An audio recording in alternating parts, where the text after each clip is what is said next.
NFL Hall of Fame happened. There is a lot of things to talk about in regards to that. Larry Fitzgerald got his flowers. Roger Craig got his flowers. And Drew Brees got his flowers. But let's focus on Drew Brees to start off, right? So Drew Brees, New Orleans Saints quarterback, also San Diego Charger quarterback. Let's not forget that. But he was I guess, the most luminary of luminaries of this draft, of this Hall of Fame class. So a lot of attention was paid to him. He had like an almost 30-minute speech highlighting his career, the people that helped him along the way, et cetera, et cetera. And this is what that platform is. This is that platform where you have a chance to give back, to thank those that you might not have had a chance to thank publicly, to reiterate other people that you have had to thank. Family, friends, coaches, teammates, etc. But the one thing about Drew Brees that is often not spoke about is, as much as we want to talk about his accuracy, as much as he is as a quarterback, the greatness of what he is as a quarterback is always subjective to me.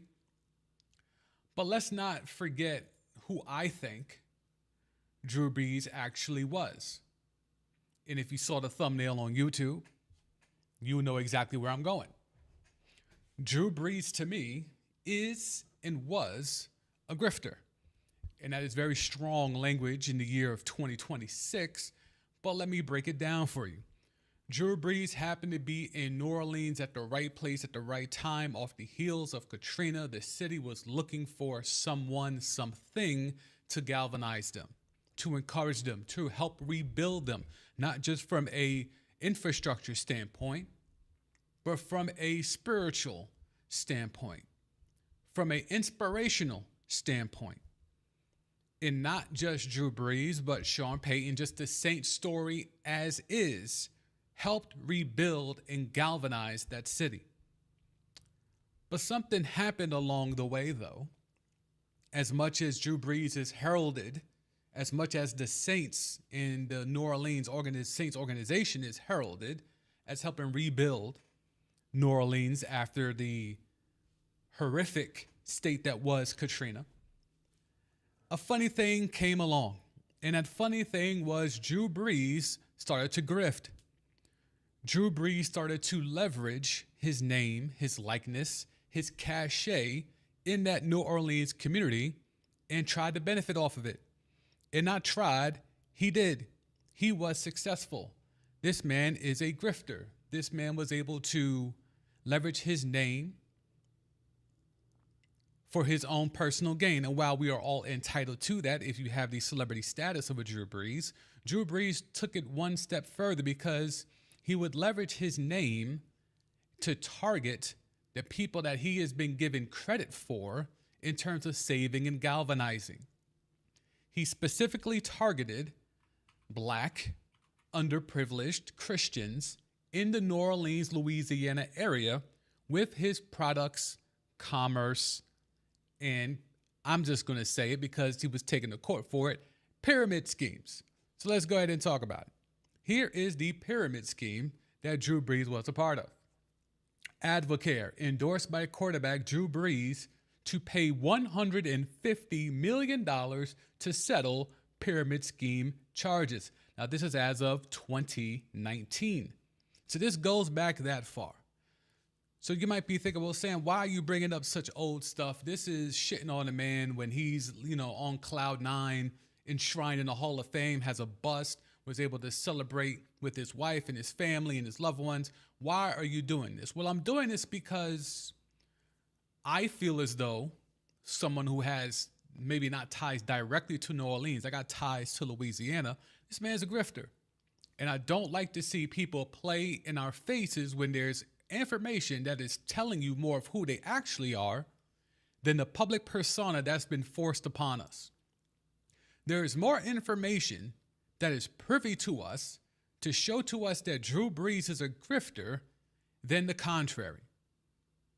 He was part of a pyramid scheme that was specifically targeting low-income households in New Orleans, piggybacking off of the Saints winning that one Super Bowl, piggybacking off of the success that Drew Brees has as the quarterback of the New Orleans Saints during that time. And it was targeting people that he was giving credit for, I think, in a glazing matter, in a matter that was not actually factual. Like Drew Brees was more of an inspirational help towards rebuilding Katrina, but people kind of gloss over that and say, no, the Saints helped rebuild Katrina. It was a lot of money that needed to be taken care of to fix up Katrina. There was a lot of FEMA stuff that was going on that was needed to help to rebuild Katrina, not just the Saints winning a Super Bowl. Spiritually and inspirationally, sure, it played a factor. It could turn some frowns upside down briefly on Sundays. But Drew Brees was able to leverage his name, image, and likeness and targeted specifically low-income people within the New Orleans area. And if you're looking for what Advocare was, it was like a sports drink company, or they provided wellness products. And consumers were charged $59 to become a distributor and had to pay or had to spend between $1,200 and $2,400 on Advocare products to, quote, earn all possible forms of compensation. That is MLM. That is a pyramid scheme. So Drew Brees was the face. Now, he didn't start this company. He was not the CEO of this company, but he was a well-known public figurehead used by this company. Much like how we have Kawhi Leonard, who we'll talk about later, who was the face, although a more silent face, an invisible face, for that planting tree company. Drew Brees was the opposite. He was very much a forward-facing, public-facing face of this company that was a pyramid scheme that leveraged Drew Brees to target people in and around New Orleans. Now, this was a nationwide thing, but bringing in Drew Brees, all of a sudden there was concerted attacks or targeting towards people in and around New Orleans. So the same people that Drew Brees was given credit for in terms of rebuilding them and inspire them to rebuild Katrina, he then spun the block and targeted them for a pyramid scheme. Make of that what you will. You might not think that's a big deal. You're entitled to your opinion. But for me, that seems a little sus. But if this was the only thing, I could let that slide, right? I could say, you know what? Maybe he wasn't aware of all of his affairs. Maybe, his management set that up and he just trusted them and not knowing what this company actually was. Plausible deniability, right? Sure. But what if I told you there was other instances of Drew Brees doing things that are a little sus? We could skip ahead to 2020. So this was in 2019, this lawsuit drops. We could then go a year later to 2020. And while making an appearance on Yahoo Finance, this man was talking about Kaepernick, the flag, and all of that stuff. So in the midst of social unrest, on the verge of quarantine, all that type of stuff where police brutality was big, all those things that were, the storm was building, right? Your man's Drew Brees took to Yahoo Finance, of all places, and tried to stand 10 toes down on what he felt about Kaepernick protesting and what he felt was disrespecting the flag of the United States. So, Drew Brees was asked what the star NFL quarterback, thought about players kneeling again when the NFL season starts. So this was during the offseason. Drew Brees, quote, "I will never agree with anybody disrespecting the flag of the United States of America or our country." I didn't know those were two of the things. Oh, disrespecting the flag or their country. Okay, so Drew Brees felt the way. This was a very common thread. Nothing spectacular about this take. Nothing so salacious or crazy about this take. This was a common thread that a lot of us learned about a lot of the people in and around, not just the industry, but in the country, who shared the same sentiment. This was a prevailing thought. It was two sides. Either you were pro what Kaepernick was doing or you were anti what Kaepernick was doing. Not too many people were able to ride right down the middle. Brees, who looks the part, chose the side of others who also looked the part like Drew Brees, where they felt that anything of a protest is disrespecting the flag, and therein lies disrespect to not only them, but those who have served. He leveraged, he had family who had served, et cetera, et cetera. And even LeBron was able to spin the block and dunk on Drew Brees.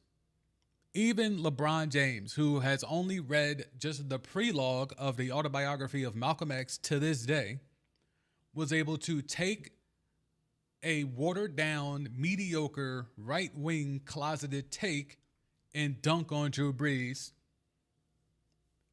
by saying it is still surprising at this point. You literally still don't understand why Cap was kneeling on one knee.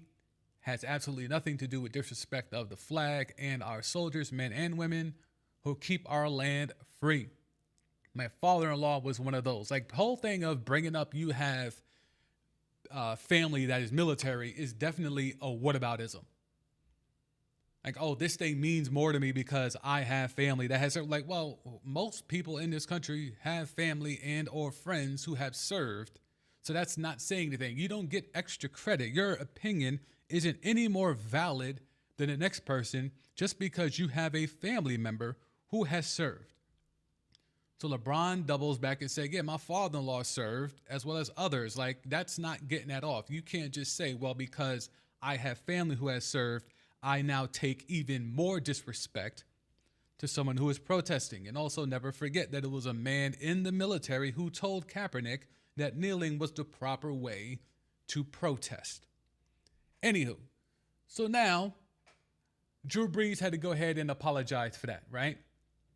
He caught it. He took a lot of L's, and he had to spin the block and apologize. But this wasn't the first time he had spoken about the flag, because we could go back to 2016. So this is 2020. He's on Yahoo Finance. Let's spin the block 4 years prior to 2016. I agree with his protest. I don't agree with his method. Now, again, that method was told to Colin Kaepernick, was suggested by someone in the military. But Drew Brees is saying, I agree with this protest. I don't, in all caps, agree with his method. When I look at that flag, I think about my grandfathers. Again, the whataboutism. I think about a lot of things. Like when I stand to listen to the national anthem with my hand over my heart, there is emotions that well up inside of me. So again, whataboutism, whataboutism, whataboutism, whataboutism. I have family who served. I have family who served. That usurps whatever you're thinking. Silly. It's an asinine point, is a silly point, is a point that is null and void, but that point has gotten over so easily that it's been accepted as something that's legitimate when it's so clearly not. So when we're looking at this, right? So again, you want to cop pleas for Drew Brees? We can say, all right, well, look, the pyramid scheme, maybe he just got caught up. All right, him talking about Kaepernick, hey man, 2020 was a weird time. 2019, 2020 was a weird time. We learned what a lot of people really thought during those times. Drew Brees ain't no different than others that look like him, sound like him, and talk like him. Okay, I could let that go. I truthfully will not, but in the discourse of having the back and forth about Drew Brees, I could even let that go. But what if I told you there's more? What if I told you that outside of a pyramid scheme, outside of being on the wrong side of history when it comes to protesting and Colin Kaepernick and all of that stuff, that him and Jay-Z are essentially on the same side now if you let history tell it? What if I told you that there's more? Now, this more doesn't necessarily involve Drew Brees to the standpoint of he was at guilt, but it goes to show the circles he was moving in while he was in his playing career. Would you believe someone that was trying to involve, or not trying, he did, so let's run that back. Can you imagine a place where a football player, a luminary, a guy who was held in high regard, a guy that was just inducted into the Hall of Fame, was recently, or let me not say that, a person that was recently inducted into the Hall of Fame was leveraging his name, image, and likeness, not just for a pyramid scheme, but also to invest in blood diamonds? What do you think Drew Brees was going to do investing in diamonds? because he got sued for those diamonds when the diamonds came up funny. Drew Brees sues over $8 million ring. The jeweler fires back. So Drew Brees was out here copping diamond rings for upwards of $8 million. And I believe the lawsuit claimed, yes, Brees claims he's been buying jewelry from this person for years and has dropped roughly $15 million on some insane pieces, including watches, earrings, and rings.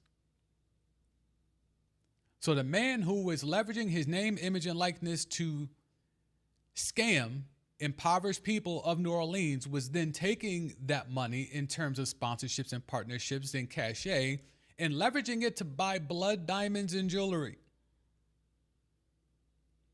Brees claims the biggest hit he took was on a 4-carat blue diamond ring he bought in 2015 for $8 million, over $8 million, which recently was appraised for only $3 and three quarters million.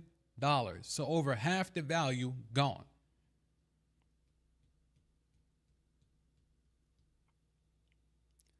So not only was he involved in a pyramid scheme, not only was he on the wrong side of history dealing with Kaepernick, but he was also out here buying blood diamonds and quasi trying to invest in blood diamonds. And if you know what diamonds are and what they mean, and you know what that means in the city of New Orleans, when you talk about the history of New Orleans and the people that helped craft the city and build the city and the culture and the tradition of that city, you know why that hits a little different. And if you don't know, Google is your friend, or more specifically, DuckDuckGo is your friend. Drew Brees aggressively purchased multi-million-dollar pieces of jewelry years later, claiming to suffer, quote, cash flow problems. He tried to bully the jeweler into undoing the transactions. So this is your man's. This is your man's that had a 30-minute speech the other day in Canton, thanking everybody under the sun for his ascension in his career, and he was given the platform. But this man has also taken his platform and has involved people that were supporting him, that used him and the Saints Super Bowl run as inspiration to rebuild a city. He scammed them people. Now, he can always do the plausible deniability thing. It happened, it happened on his watch, but he wasn't aware, all that type of stuff. He can get all that off. But unfortunately, when you start to stack all the things, it paints a very different picture of who Drew Brees is to me. Drew Brees may be a Hall of Fame quarterback to you, but to me, Drew Brees seems to be more of a Hall of Fame grifter than a Hall of Fame quarterback.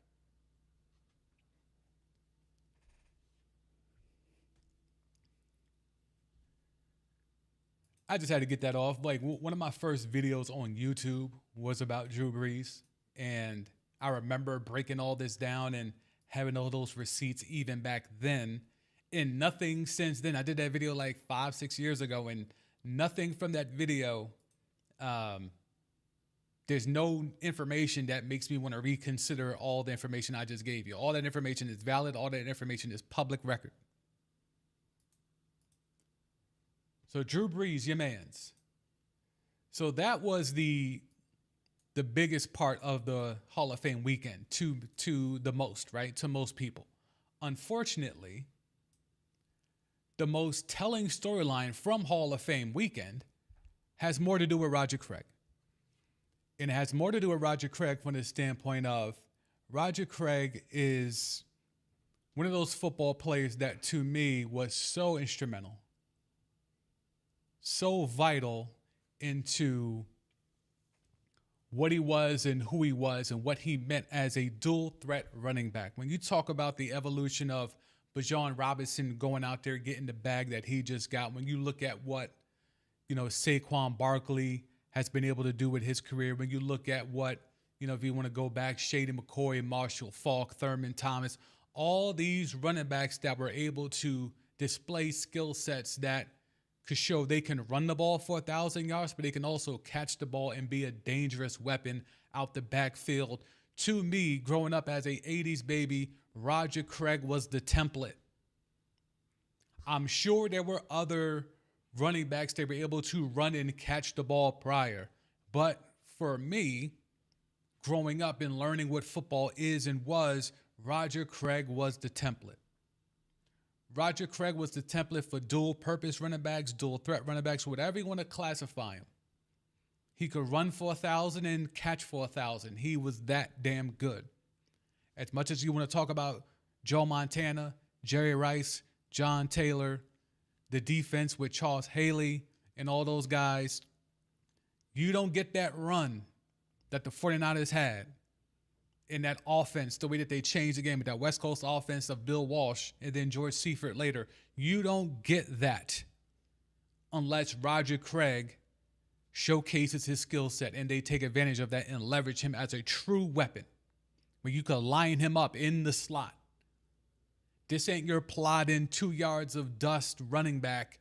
This is a legit dual threat weapon where he can go.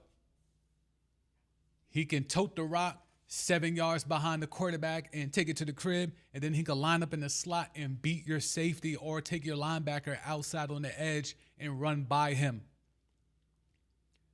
That's who Roger Craig was. Who Roger Craig is today is now a Hall of Famer, and it took entirely too long for him to be inducted into the Hall of Fame. But now that he's in, I was very excited for the standpoint of I knew I was watching the Hall of Famer when I was watching him growing up. I don't know why the hell it took so damn long for him to be inducted. I can't wait to see what this looks like in Canton. The problem is that Roger Craig did not deliver his speech like Drew Brees did at the dais in Canton. Roger Craig had to tape his speech. And this isn't like when T.O. was just mad at the Hall of Fame and decided to do his own induction speech at his, he went to his high school or was it he went to his college? I forget which one. He went back to Tennessee. Was that in Chattanooga? But this wasn't that. This wasn't done out of spite that Roger Craig was not able to deliver his Hall of Fame speech live. Roger Craig was not able to deliver his speech live because Roger Craig has vascular dementia. And if you don't know what vascular dementia is, or you didn't even know that Roger Craig was diagnosed with that, that would make two of us. I was not aware that this is what Roger Craig was dealing with in his post-playing career. And it was very troubling to see that someone who was a sign and a picture of strength, agility, speed, power, hand-eye coordination, balance, all the things. Like if he played today, he would be Bajan. He would be Marshall Faulk. He would be one of the Edgerrin James. He would be, though he was that type. He was the prototype. He was the mold. He was the template. To know that that guy, that man, had to tape his induction speech because of the simple fact that he's dealing with so much and dealing with vascular dementia.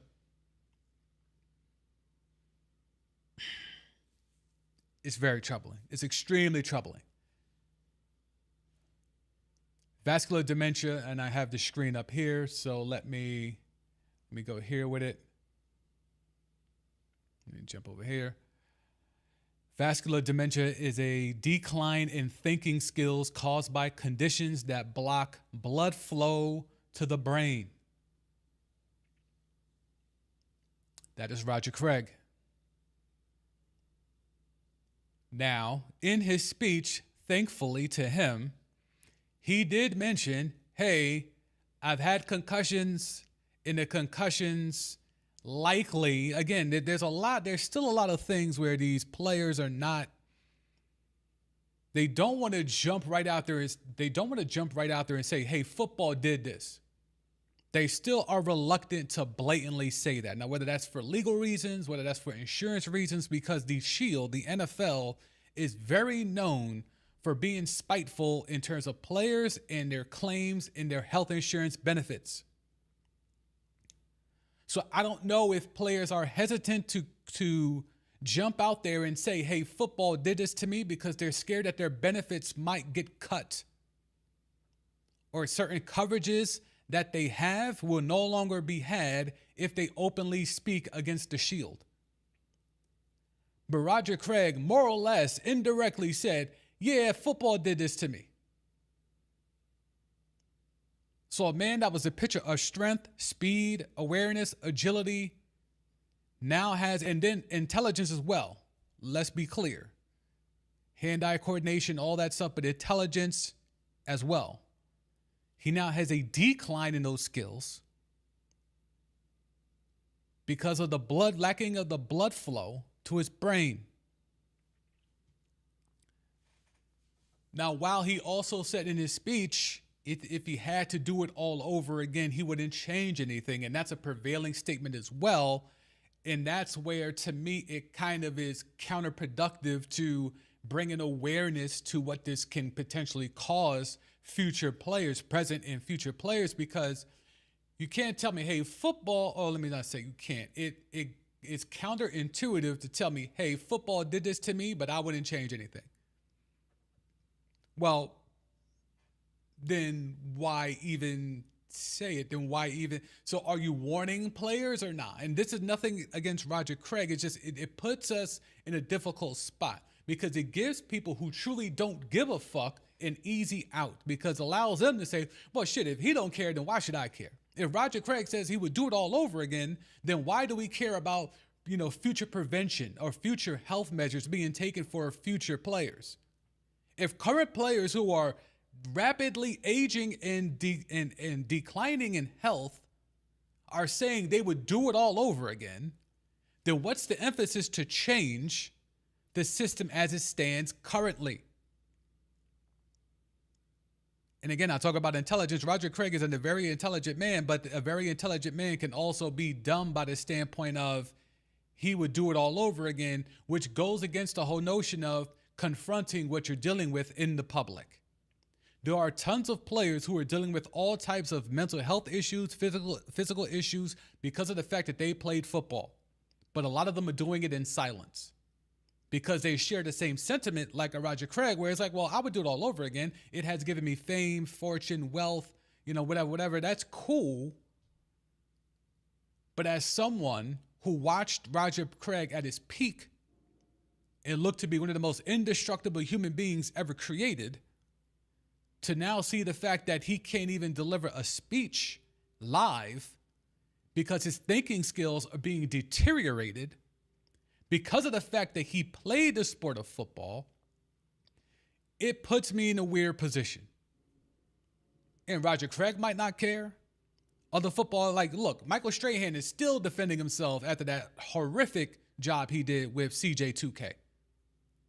Everyone's running around doing ice bucket challenges, but the NFL ain't really putting no money up. They're putting money up on this ice bucket challenge, but they're not putting real money up in terms of research. More and more studies keep dropping of how ALS is directly tied to football players at a higher risk than normal people. But yet and still, let's just run back the ice bucket challenge and everything will be fine. That's not how that works. So while it was a very positive note to find out that Roger Craig was finally inducted into the NFL Hall of Fame, it was also extremely troubling to find yet another player that has been impacted by playing the game of football, but yet and still cops pleas for the game of football, which kind of makes the whole point of publicly stating your fight, which would only bring awareness and push towards more prevention. If you're not in favor of prevention, and I'm not saying Roger Craig is saying that, I'm saying what is being inferred by saying I would still do it all over again, even though your body and your brain are rapidly deteriorating because of the sport you just got inducted into the Hall of Fame for. What are we supposed to take away from that? I love this sport. I loved playing this sport. This sport brought me fame, fortune, a great life for my children, my wife, all the things. But oh, by the way, I'm probably going to die prematurely. In the last few years of my life are severely impacted because I played this sport, but I would do it all over again. It kind of puts us in a weird spot where it's like, well, I'm for the prevention. I don't want what's happening to Roger Craig that happened to Bijan Robinson. I don't want this to happen to, Jahmyr Gibbs. I don't want Jahmyr Gibbs to have to tape his Hall of Fame speech 15 years from now. I don't want to see that. I don't want to see James Cook having to have to tape his speech because he can't trust his brain to get through anything live. I don't want that. But if the people that are dealing with that aren't really showing any... See, it's going to make me say things about Roger Craig that I don't want to say. And I'm not trying to be that guy. I'm not trying to be that guy today, but it just, as someone that played football growing up, had family members that played football at high levels, know people in the league that have played, it's very, very troubling to keep hearing the same story to where players admit this game is fucked up. Players admit that this game destroys their bodies and can destroy their brain, their mental health, all the things. But then they also say, but I wouldn't change anything. And it kind of puts us to them, what do you want me to do with that? What do you expect us to do with that? What are we supposed to do with that information then? The sport tears your body down, tears your brain down, tears down your mental health, and that mental health then impacts your relationships with your loved ones and your kids and your teammates and all that stuff. But yet you would do it all over again. What are we to make of that? You let me know. We'll hit the chat. I see Steph in the house. What's good, Steph?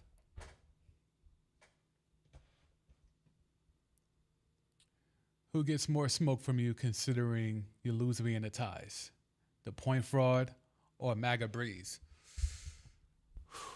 Well, again, the point fraud is another one who gets a lot of credit for Katrina and, outside of, again, showing up, shaking hands, kissing babies. What else did he really do? I'm sure he gave some money and stuff like that, maybe held some camps for the low, stuff like that. But in terms of rebuilding that city, what did these people do? But who gets more slander? The point fraud slander for me, and if you don't know who the point fraud is Christopher Emmanuel Paul. The point fraud slander for me is more so about his dealings as the head of the NFLPA. That is more of where my slander for the point fraud comes in. As a basketball player, I cannot deny his skill set. I cannot deny his acumen. I cannot deny the numbers he put up on the court. What I do, though, is because of how horrible of a human being he has been in those boardrooms and in that union, off the court, I use that energy and put that hex on him when he was on the court. And thankfully, I have the almighty basketball gods who co-sign it and have made sure that man does not prosper on the court every step of the way. From blowing 2-1 leads, 2-0 leads, all the way through to letting him think he was going to get a Larry O.B. a couple of years ago when he was with Phoenix, to letting him think by going up 2-0 in the NBA Finals and then having the Nigerian freak go over there and snatch that Larry O.B. away from him. There are a few things in my life I've felt more joy for sports related. And now, mind you, I grew up as a Bulls fan. So I grew up during the era of Jordan. So I saw 6 championships for my favorite team. I would tell you right now, the satisfaction of watching the point fraud lose in 6 games to Thanasis Antetokounmpo was way more satisfactory than watching two separate three-peats as a teenager. I can tell you that definitively. Watching the point fraud fail warmed my heart more than watching my GOAT win 6 for 6 in the NBA Finals. MAGA Brees is more so a grift. I don't have really hate for him. It's more of a grift. I don't like grifters. If you're going to grift, be upfront with it. The fact that he gets to walk around, and it's kind of like the Kirk Cousins thing. Kirk Cousins cosplays whatever city he's in. Kirk Cousins, if you watch that Netflix series, Quarterback, you kind of learn what type of time he's on. And I'm not saying he's MAGA like MAGA Drew Brees, but he's in the neighborhood. He's in the cul-de-sac. But then he got to, they called him Kirko Chains. He got to wear chains around his neck. He got to wear grills. Like he cosplayed. He played the part. It was a grift. I'm going to appeal to my predominantly black teammates and do the things that they want me to do to ingratiate myself to them so they accept me for who I am. It's a grift. Just like the whole notion of inviting non-melanated folks to the cookout. It's a grift. The point fraud is a different type of grift. He circumvented the collective bargaining agreement when he was the head of the NBPA for his own gain. Do you understand how horrible that is?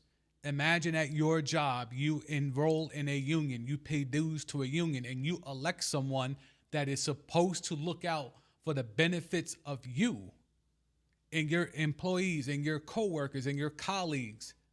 And when that person gets in power, the only thing that they do is change things that directly benefit him and his friends. Oh, that sounds like the White House. My bad. Most of y'all already know about that. That shouldn't be a foreign concept to y'all. Anywho. So off the heels of that, right? So we have Roger Craig showing the world, hey, my vascular dementia is a thing because it impacts my thinking because it restricts blood flow to my brain. Therefore, I'm going to tape my Hall of Fame speech instead of actually showing up and showing up and doing the speech live. He still showed up and he was part of all the festivities, but to protect himself and to make sure that he gets his message out the way that he wants to, they taped his speech. Then you have Amon Green. So Amon Green played 12 years in NFL. He is still the Packers' all-time leading rusher. But he revealed that he is dealing with Parkinson's. So you have CJ2K, who's dealing with ALS. You have Roger Craig, who is admitting to the world now, I have vascular dementia. And now we have Amon Green revealing he's dealing with Parkinson's. Again, Michael Strahan had CJ2K right in front of him and didn't ask him if he felt the fact that he was 39 years old and all of a sudden his body started to work against him. He refused to ask him if he felt that football contributed to where he was. And I was treated as though I was an idiot for assuming that Michael Strahan would ask that question. Just the even notion of suggesting that Michael Strahan should ask that question, I was called all types of names. Now we have yet another contemporary of Michael Strahan revealing he's now dealing with Parkinson's. So from Lou Gehrig's disease, which is an autoimmune disorder, to now Parkinson's disease, to now vascular dementia, and I'm still a fool for saying Michael Strahan should be asking these players if they felt football contributed to where they're at in life? Roger Craig damn near said it in his taped speech that football did it to him, but he didn't want to jump all the way off the cliff. He only tipped over and took a peek. When will this sport be held accountable? As this sport is steamrolling towards 18-game seasons, you know it's coming. You know it's going to be a thing. You know how weak the NFL Players Union is. They're going to bow down. They're going to allow 18 games. And you know what happens after 18 games? 20 games. You just wait. As soon as they get this 18 across the finish line, and it's close. It's close. As soon as that 18 gets done, you know they're going to push for 20 because at that point, there's no preseason. And you know why they don't want preseason? Because the preseason games don't make a lot of money. They don't make a lot of money from broadcast rights perspectives, media perspectives, ticket sales and revenue perspectives. The owners, if they had their choice, the regular season would be 20 weeks. Hit the ground running, no preseason. OTAs and little bootleg scrimmages, that's all you need. Hit the ground running, let's go. 20 weeks. 20 weeks of season tickets, 20 weeks of parking, 20 weeks of merch, 20 weeks of food and concessions. That's what these owners want. That's what the league wants. Low key, let's be real, that's what the media partners want. You think the media likes producing and putting all their wherewithal into producing preseason games? You think those ratings go crazy?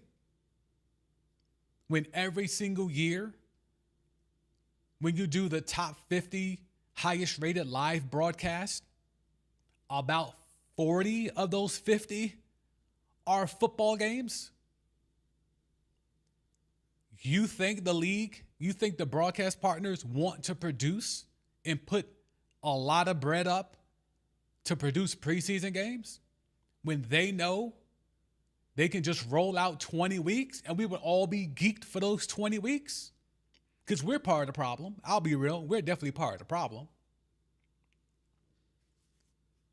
But the fact of the matter is that even if I'm talking to you, even if you stop watching football, you know all your mans in them going to watch it. You know your family and friends are going to watch it. You know your colleagues are going to watch it. So the impact isn't really felt if you decide to take a stand. I know folks that when the whole Kaepernick thing went down, they said, I'm not going back. I'm not going to watch the NFL. I'm not going back. And I believe most of them when they say they haven't gone back. Some of them I know are bullshit. But you're on an island, and it's a very small island when you try to get that off. To now have this where this sport is about to be 18 games, and you know after 18 comes 20. And then at that point, I don't know what any of y'all are going to say and want, because at that point you're going to get, all right, so let's be clear. From a fan perspective only, would you prefer 0 preseason, or let's say they give you 1? Hopefully the union is strong enough, and we use strong as a pejorative sense there. Hopefully the union is strong enough to get at least 1 week of preseason. 20 weeks of regular season football, 1 week of preseason. Or do you think that this 18-week proposal, which I believe would cut the preseason down to 2 weeks? That's why I think if they go to 20, because it still stays around, because right now, back in the day, it was 16 weeks and 4 weeks of preseason. We could do that math, 16 and 4 is 20. Now it's 17 weeks, and we're still doing 4 weeks of preseason. We could jump that up to 21. We might revisit that. If they go to 18, the proposals that I have seen, but none of it is official, like in terms of the breaking bread across the negotiating table, but from the proposals I've seen, preseason would go from 4 weeks to 2 weeks. So now you're back to that 20-week window. Assuming we stay in that window, they're going to now push for 20 weeks. And if we get to 20 weeks, how much preseason do you think they're going to get? If they're already chopping it from 18 weeks of regular season, 2 weeks of preseason, what you think going to happen when they push the regular season up to 20? You might get 1 week of preseason. And while from a viewership standpoint, we might like that because we just want the games, right? We want the games and the games that count. For the players, if you are a fan of a team, do you think your team is going to perform well with only 1 week of preseason football, and then the next week after that, everything goes? Everything counts. Everything is legitimized and counts. And if you do 1 week of preseason, what are you even trying to accomplish in that 1 week? In the 4 weeks we have now, it makes sense where your real players might play one game, and of that one game, they might play one quarter or one half at the most. What if you got one game? You gonna play your starters a half, a quarter? They gotta do something, right? That's the weird spot we're in when we're looking at the NFL and what they're trying to do or what they're talking about doing. We'll hit the chat. Steven in the chat was good. With college football trying to expand their playoffs, you know the NFL is going to respond with, yeah, look, I can tell you this. I can tell you this definitively. The NFL has been pushing for 18 games for almost a decade that I know of personally. At least a decade. This has been always on the table. In every CBA, it's been on the table. And the few signs that the players union has a backbone is the fact that they've been able to keep that off the table and not actually fall victim to being got. Just like we talk about Drew Brees is out here running a pyramid scheme. The players union has been able to avoid the pyramid scheme of, oh, we'll take a little bit more revenue if we keep giving up games. Oh, wait, that's actually what they're doing. They're accepting more money and more revenue and giving up more games. That's exactly what they're.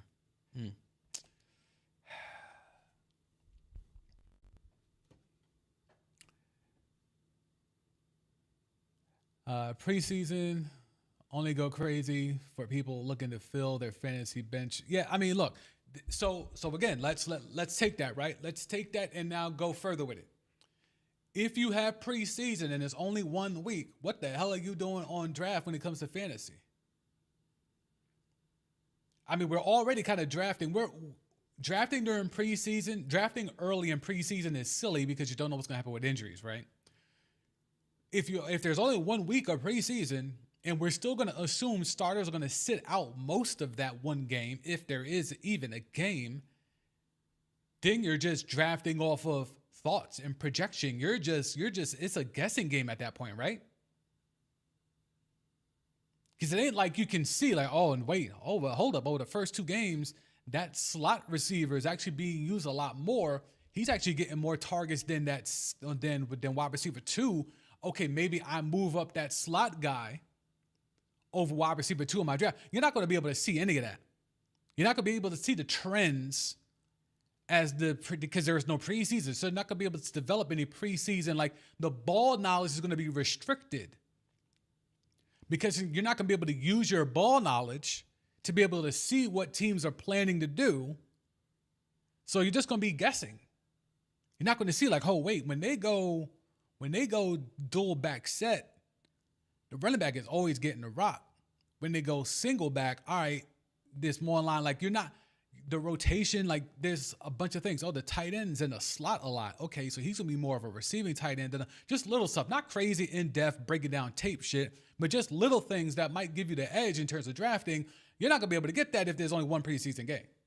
You're gonna be leaning off of what beat writers are saying on all the OTAs. Maybe a couple of scrimmages. Like there's probably will be more scrimmages, stuff like that. But in regards to what else are you going to get if there's 1 week of preseason, I have no idea. If you're betting in terms of futures, what are you betting that off of? You're not going to see anything. You're not going to gather enough intel. If anything, this will increase people insider information. People that are perceived to have insider info will be able to paywall that information because there's less information that has been given to the public. So now that insider information now gets propped up to a higher scale. So there's going to be a lot of difficult things to navigate here. But once 18 game regular seasons come, 20 is right behind it. And now seeing what Amon Green is currently going through, finding out what Roger Craig has been dealing with, and knowing what the hell happened with CJ2K, I'm just asking, when is enough enough? How much greed, how much money do these NFL owners want? How much more money? The Bills just spent all those billions of dollars on a stadium that looks like shit. How much more money do we need to give the Buffalo Bills?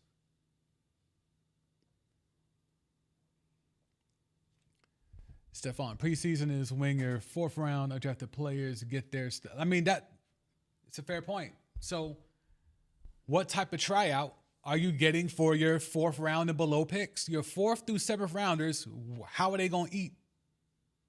How are they getting reps? They're just going to keep getting what? Simulated game reps? Like, is that all we're going to get? Is that going to be the gist of everything?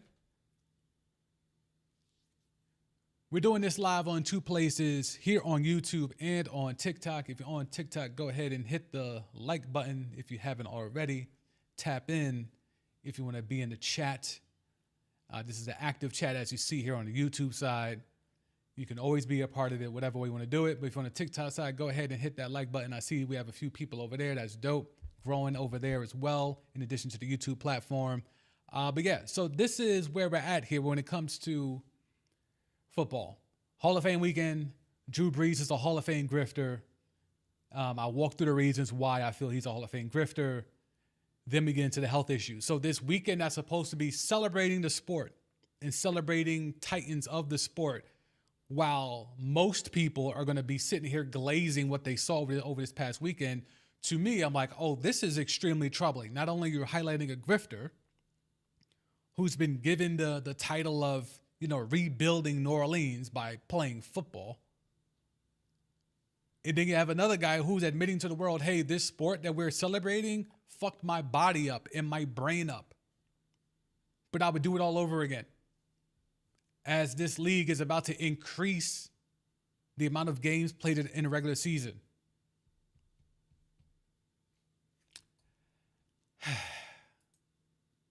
Make of it what you will. We'll stay in football briefly, but the sports media side. Tony Romo. Tony Romo could be unemployed very soon.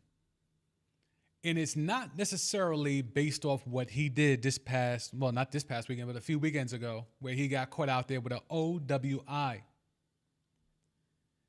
Mans was delirious. Mans was out here saying, I was going to my grandma and grandpa's house, only for us to find out later his grandparents been dead.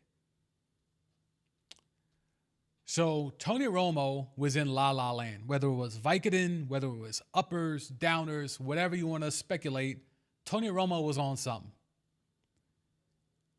But is that enough for him to lose his job as the #1 color analyst on CBS? If it was just that, the answer is no.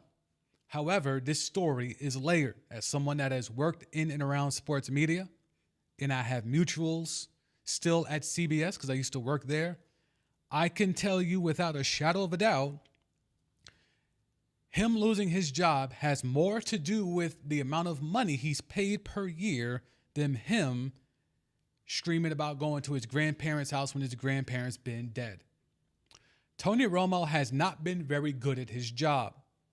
I would say over the last 3 to 4 seasons, Tony Romo has seen a steady decline in his job, in his skills, in his ability.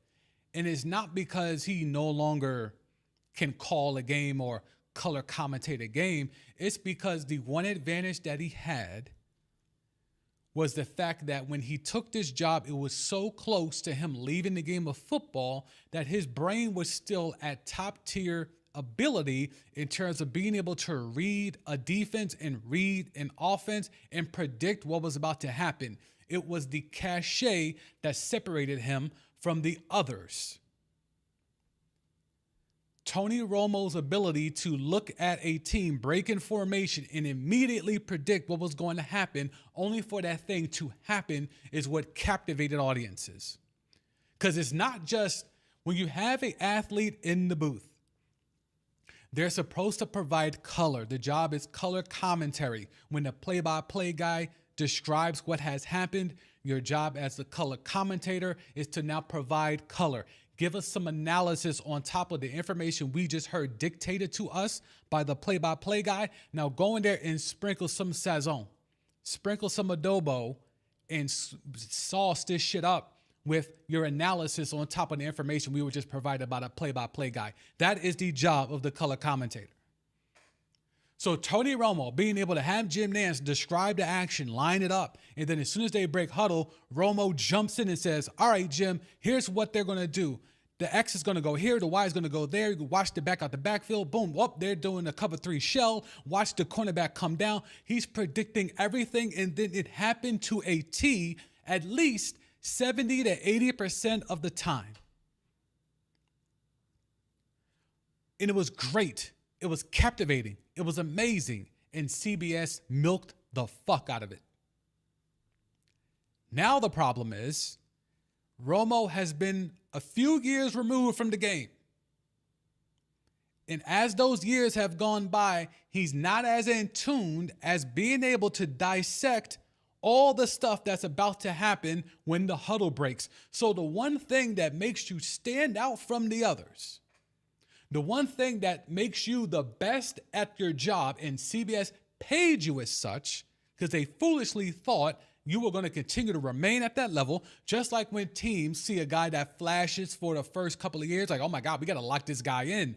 CBS did the same thing. They locked in Romo with a max contract, essentially. Romo's out here on the supermax at CBS, and they are trying to find an amnesty clause. You remember the amnesty clause in the NBA? When teams were allowed to cut one guy that was making a shit ton of money and just cut your losses, CBS is hoping to use this OWY as an amnesty clause to be able to cut Tony Romo because he's making the supermax. Tony Romo out here like on some Jaylen Brown shit. Jaylen Brown is Tony Romo for CBS. If that makes sense, let me know. Tony Romo to CBS is what Jaylen Brown is and was to the Boston Celtics. So Tony Romo is out here, still good at his job, still gives you some insight, and he still tries to predict stuff. And now instead of hitting at a 70 to 80% clip, it's now probably down to like a 40% clip, which is still better than most color commentators. But that hit rate ain't the same. That QBR is dropping. That passer rating is dropping. Still better than most, but you were top tier. You were the Mahomes of color commentating.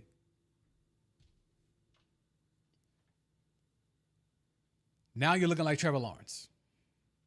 Now you're looking like Jared Goff. Still good, but they ain't Mahomes.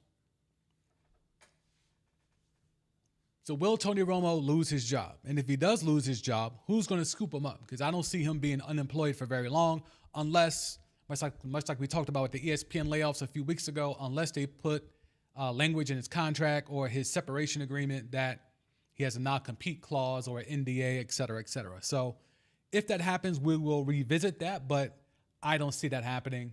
But if he does get fired, if they cut him loose, they do a buyout of his contract because he's out here making damn near he's making this the supermax. Look, CBS is paying Romo $18 million a year under a 10-year deal signed in 2020.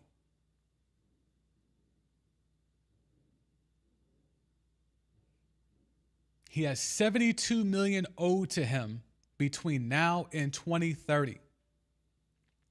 So again, that's why they want to leverage this to be able to get out from underneath that contract. They don't want to have to pay him those 72 M's.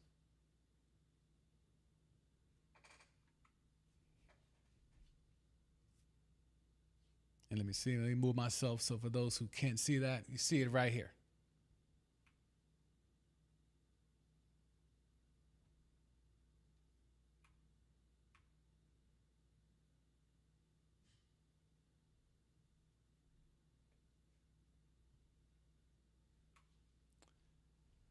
So that is a lot of money. And that's a lot of money, even for like TV personality money. That is a lot of money. So again, 2020, this is pandemic time. This is quarantine time. So again, his style of commentating took everybody by storm. So they maxed him out right away. We got to lock this in. They thought they had the next John Madden. They thought they had the next guy that was going to be the face of football and the face of football broadcast for the foreseeable future, only for his fastball to diminish within a matter of a couple of years, just because he is further and further removed from the game.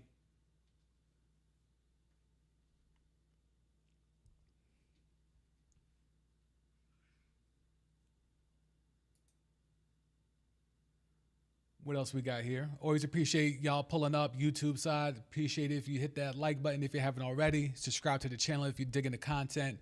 Trying to give you some raw information, parsing through the hot takes, parsing through the biases in and around media and sports media specifically. Trying to cut through the nonsense and tell you the real. That's what I try to do here. If you're enjoying that, go ahead and tap in by subscribing if you're on YouTube or following if you're over there on TikTok. So your man's Kyle Shanahan did a video on here. We did a live stream on here. This man is now blaming his Tesla for the car accident that took Adam Schefter and other blue check boys and girls weeks to report. If you're going to blame your car for the car accident that led you to have multiple broken ribs, you almost lost an eye, according to your bestie, Chris Sims.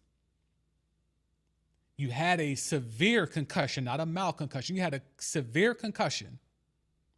You had multiple broken ribs, and you almost lost an eye. Now you're blaming autopilot as a factor in your car accident. Now, I can speak to this as someone that has owned a Tesla. I no longer own a Tesla, but I have owned a Tesla. And autopilot is a great feature, but there's levels to autopilot. There's the autopilot that still requires you to keep your eyes on the road. That's the stock level, the base level of autopilot, to where the car monitors your eyes. And if your eyes avert or divert from the screen or from the windshield for too long, the car will alert you.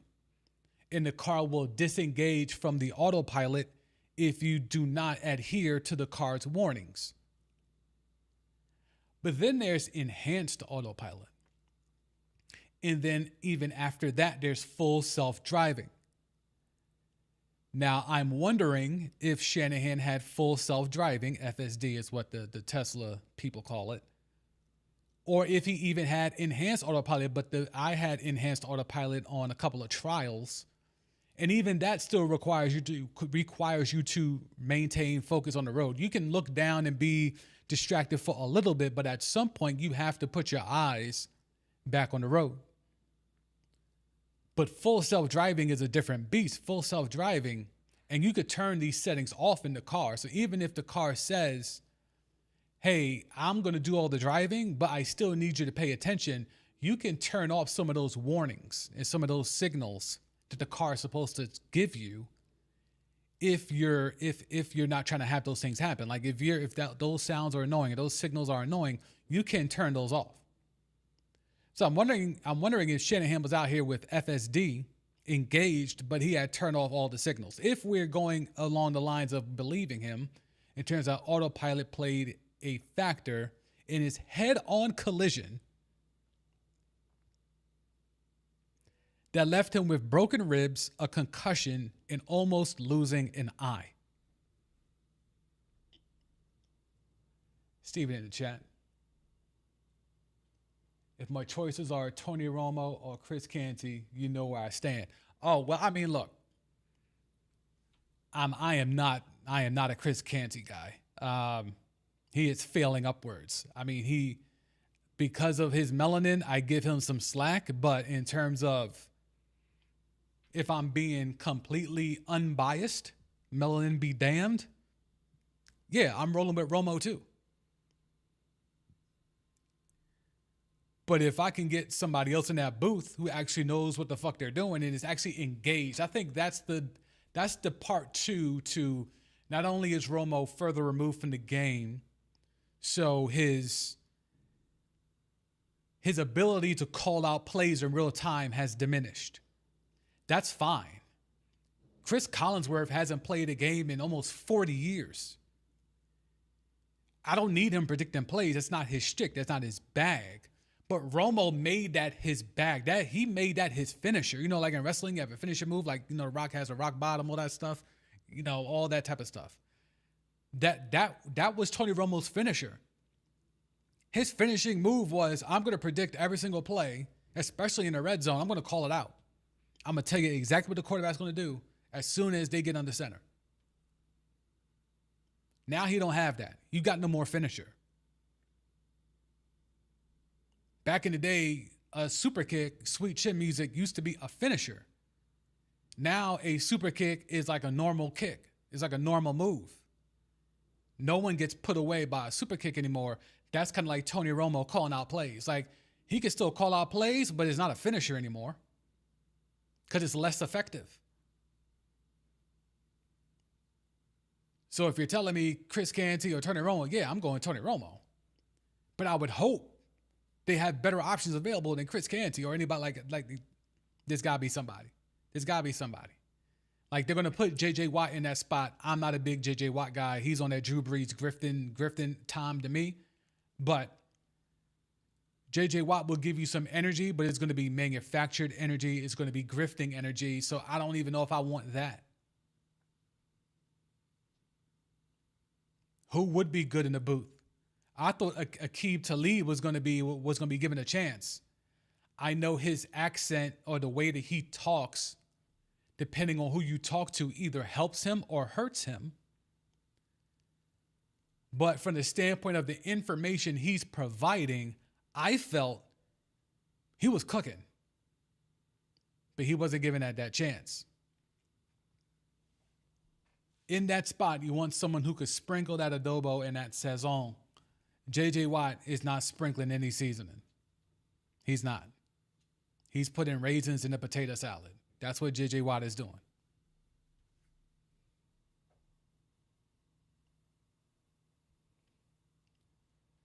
Stephon, we need more defensive color analysts. We didn't mind seeing them in the booth. Yeah, I mean, that's what I'm saying. Like, Aqib Talib had a shot. Aqib Talib had a shot, and then it didn't happen. You know, Richard Sherman, you know, he had personality-wise, it fits, but I think he's more on that Draymond Green shit. I don't know what he's going to give you in terms of color. Because, again, color, it's a dance you're doing. And I think that's the part, like, because podcasting has become so easy for athletes because they just get to just talk and there's no one really producing them outside of, you know, editing their shows and stuff like that. There's no one actually producing them. When you're a color commentator, you kind of have to find your spots. You have to pick your moments. You can't break down every single play. You don't have the time. Like, because the play-by-play voice is the main voice. You're riding shotgun. Play-by-play is driving. You're riding shotgun.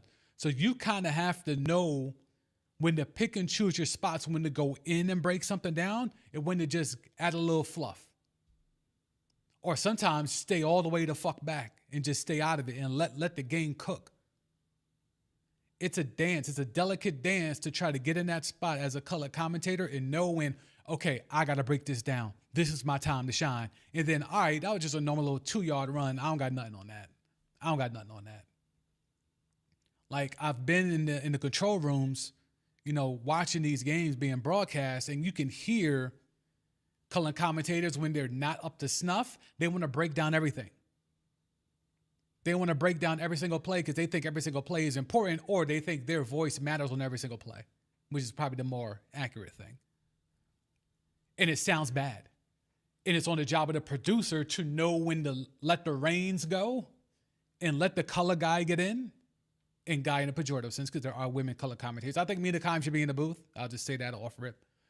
and she's already in the booth for like local games, but I think she should be in the booth nationally. She might not want that because the attention might bring to her negatively, but I think she would be dope in the booth. But to watch producers have to rein in color commentators when they want to provide color, which is their job, but the job of the producer is to know when to allow the color person to get in. The play-by-play voice is always going to be on. They're going to set the tempo. They're going to set the flow. Then it's on the color commentator to be able to get in there and pick and choose their spots. Aqib Talib, I think, was giving you that personality, kind of like a Greg Olson has got into the mix and has shown you he has some personality there. I think Talib was heading in that same direction, but I think his accent to some people, or his dialect, or the way that he delivers in his talking, in his vernacular, it will put off some people.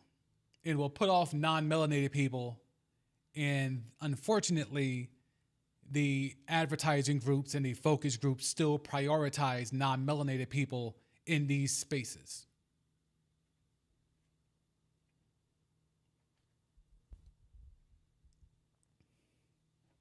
Steven in chat, I wouldn't mind getting insight from Jason Kelsey every once in a while. Yeah, I mean, old linemen have been good, right? Like, old linemen have been good. I think there's, obviously, you will always get the quarterback. You will always get the cowboy, right? Like, they tried with Jason Witten. He was horrible. Jason Witten was horrific. He was horrible. He went and got that surgery, and he was horrible.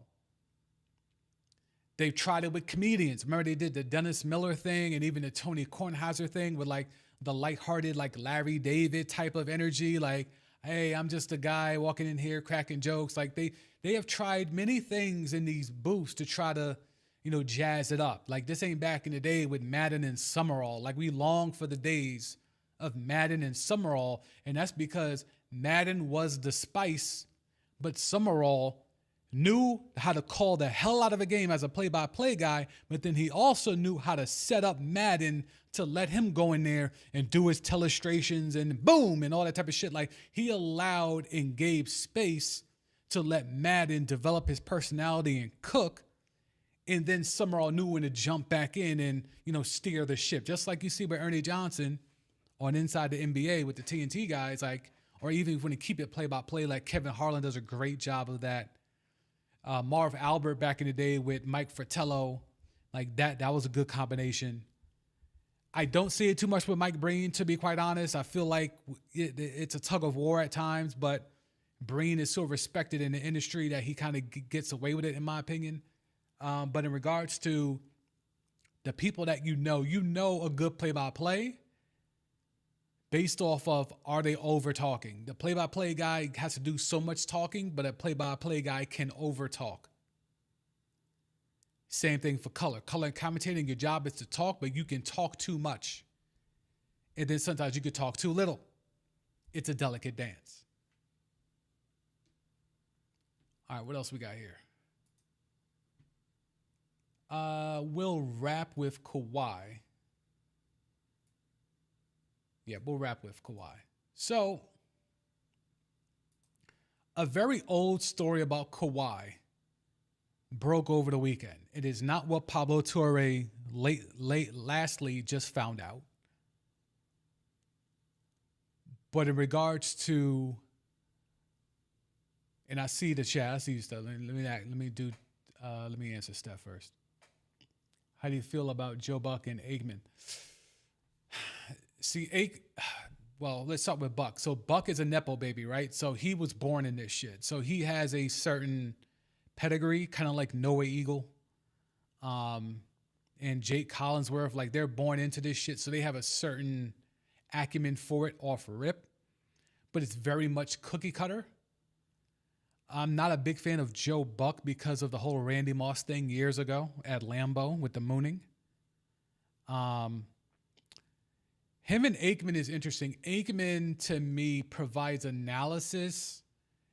It's not that great from a standpoint of, I don't feel as though, like, okay, so you know how Romo Romo wanted to prove he was smarter than what people thought. Romo probably felt like he got the short end of the stick in his NFL career. We all know what happened with him holding the ball in Seattle. And I think for a lot of casuals, that is the lasting memory of Tony Romo. Tony Romo may or may not know that. I'm going to assume he does. So I think Tony Romo went out and tried to outprove and outshine everybody to show everyone that he was smarter than that one play against Seattle. Troy Aikman has no such energy. Troy Aikman ain't trying to prove nothing. I think Troy Aikman feels his 3 Super Bowls proves that he knows what the fuck he's talking about. And while that will always get him some cachet, I don't always feel as though I'm getting top tier analysis from Troy Aikman. I feel as though I'm getting basic information from Troy Aikman. I don't feel as though I'm getting a deeper insight into the game or into the POV of someone that's won multiple Lombardis. I don't feel as though I'm getting that from Troy Aikman. I think Buck does a good job in terms of the formatics of being a play-by-play guy, and he allows Aikman to get his shit off, but it's not an enjoyable listen for me. It's never been anything that I tuned in for. Like Madden and Summerall back in the day, I tuned in. Even when they had a shit game, I'm still tuning in because it's Madden and Summerall.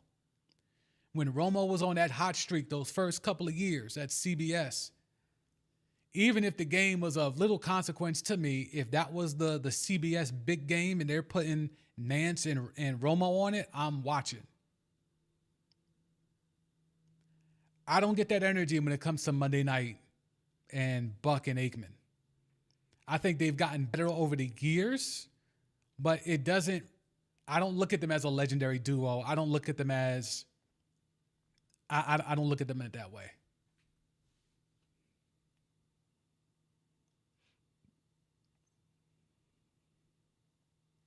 Chris in the chat, what's good, Chris?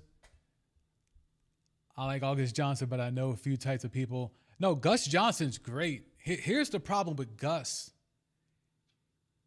Gus peaked too early. Gus peaked when Stuart Scott was killing. So, like, imagine the sports media landscape around that time. SportsCenter's number one guy was a black guy. He was animated. He was over the top. He used rap lyrics, and he used, our lingo mixed into calling a baseball highlight or a hockey highlight. He brought the culture forward. He changed the game. I know change in the game is a term that's used for a lot of things. And, I'm dabbling over in the tech space, and that term is used a lot when it comes to tech and cameras and all that stuff. I thought I heard that term enough in sports. It's even worse on the tech side.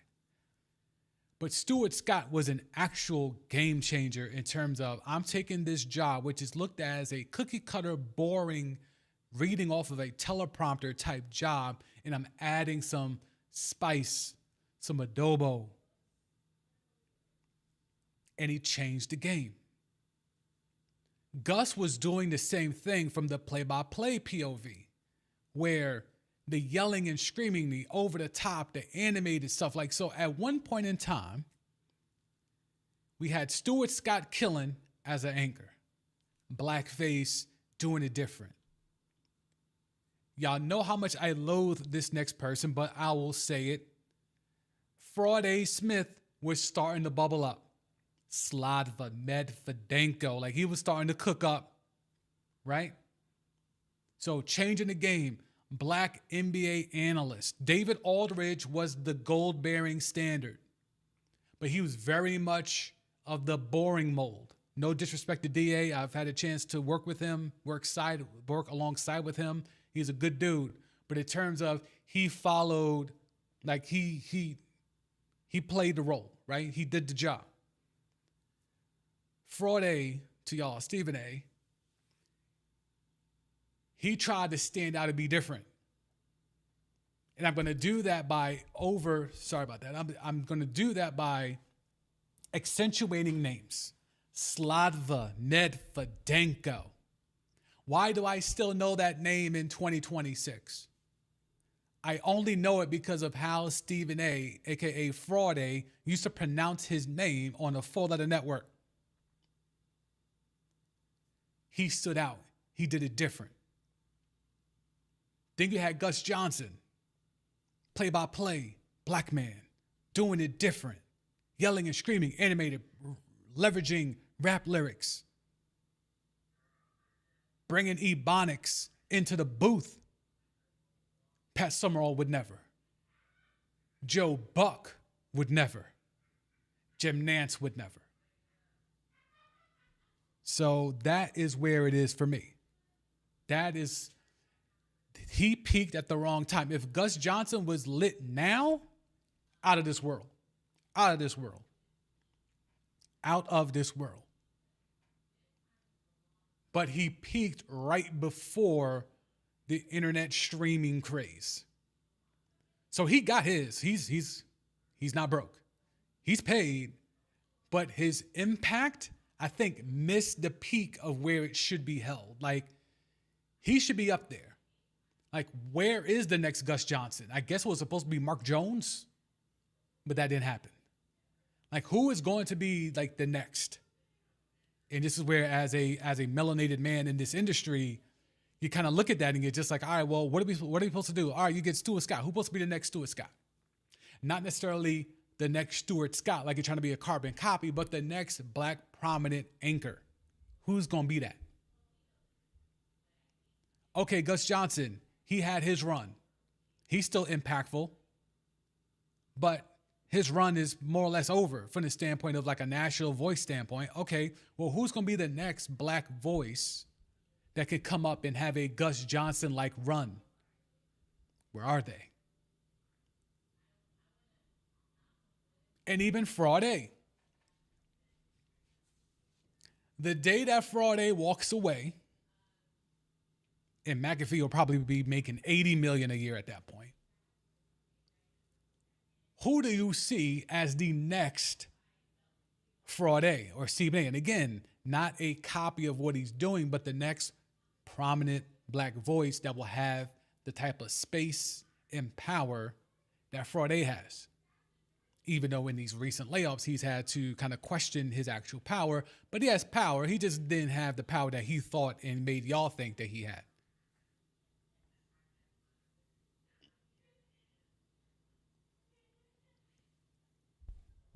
Steven, honestly, I take the cookie cutter over the forced sound bites and biased by, oh, yeah, no, look, I will never. The day that RG3 gets a national gig on that level, you talk about boycotting the NFL, like when Kaepernick was being blackballed, I might have to stand on that stance. If that cornball brother, shout out to Rob Parker, gets, empowered like that, then we all as a community need to have a conversation. Like, can you imagine, like, and look, there is a, let me go ahead and I wasn't going to talk about this because I didn't know if y'all wanted to go there, but let's go there since some of y'all are here. This is happening, by the way. Your man's Clay Travis is building a new sports media site expected to launch before the kickoff of the new football season. Travis filed a name and logo trademark for Sport and State, describing it as a website that will cover sports and politics. Let's focus on that on this last part.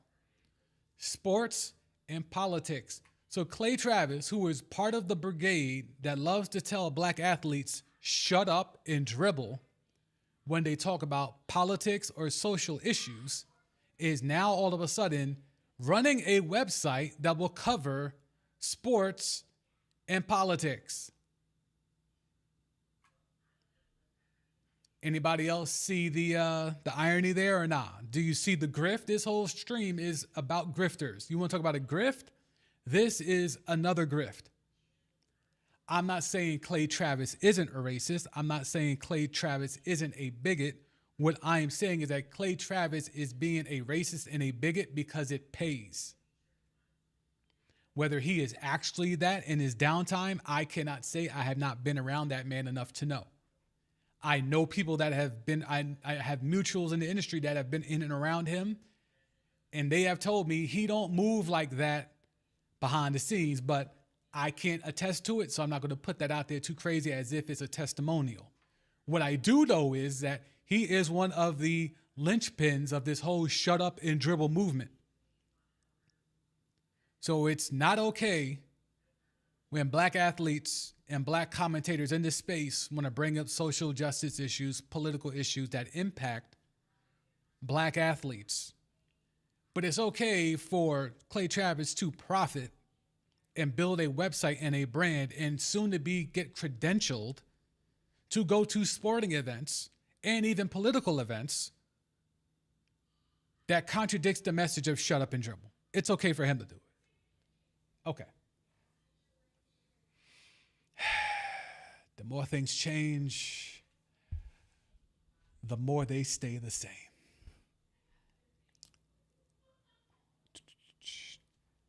Set for the chat.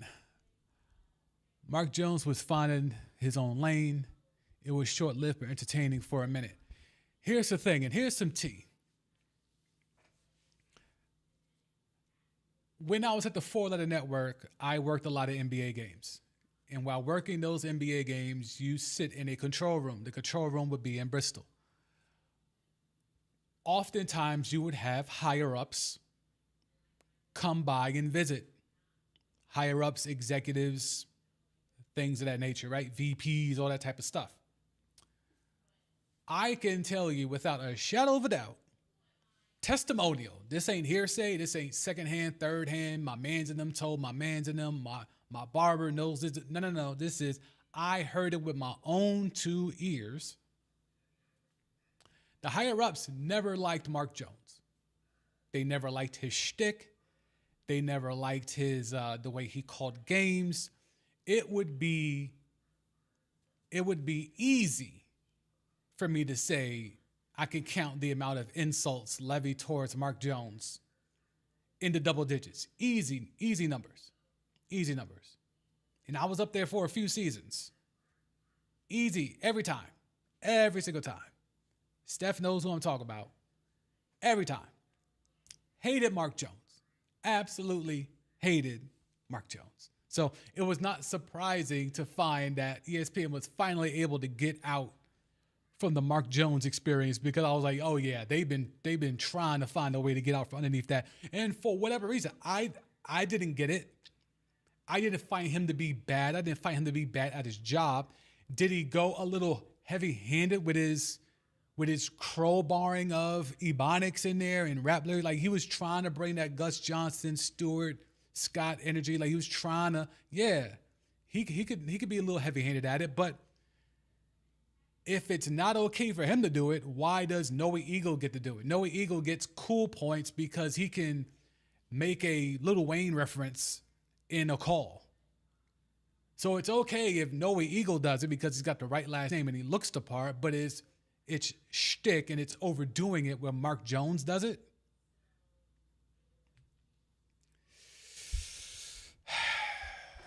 This is the industry that we're in.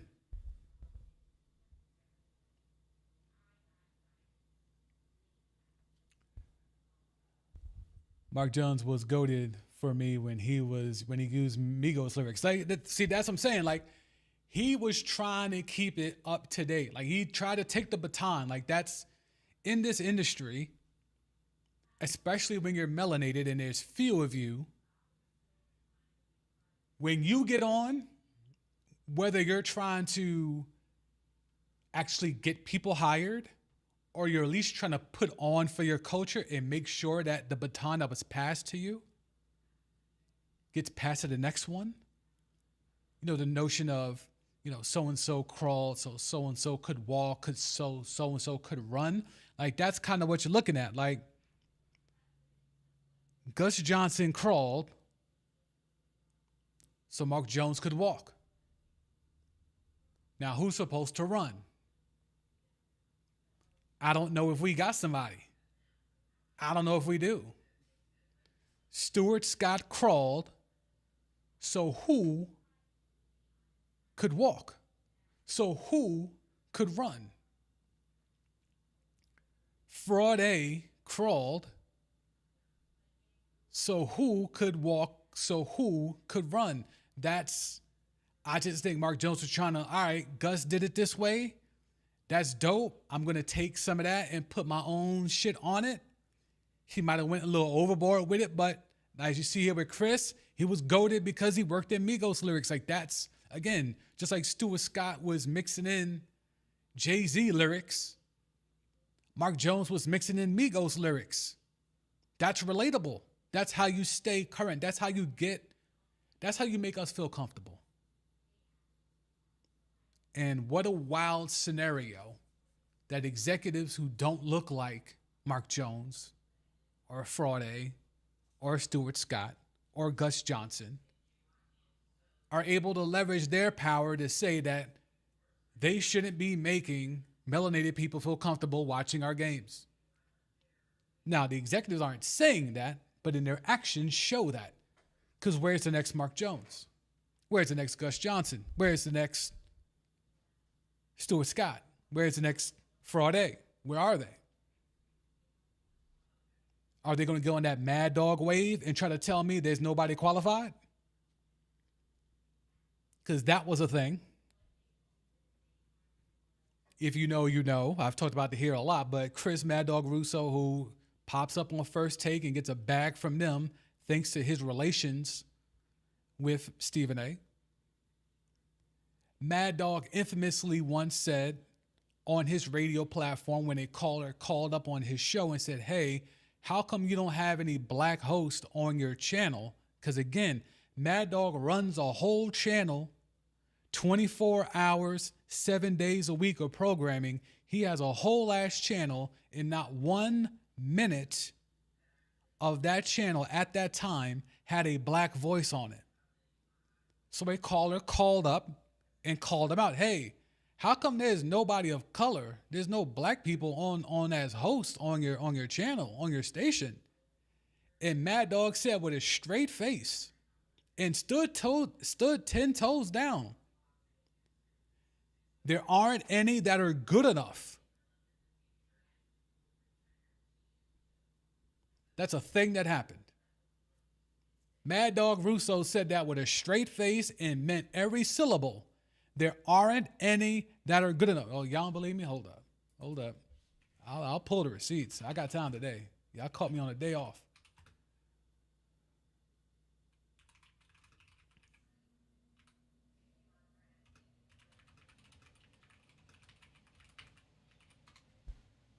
We got time today. Washington Post. They're going to block. They're going to try to get me to subscribe. Yep, they're going to try to get me to subscribe. Hang on. I'm trying to find a link that allows me to, I might just have to use this AI. Here we go. Deadspin. Long live Deadspin. This is from 2014.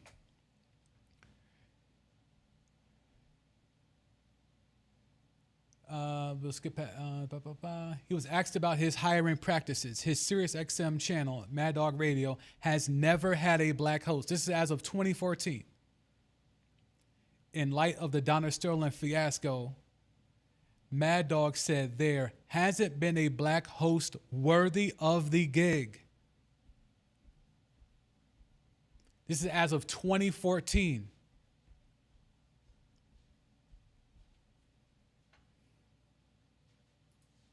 He said it.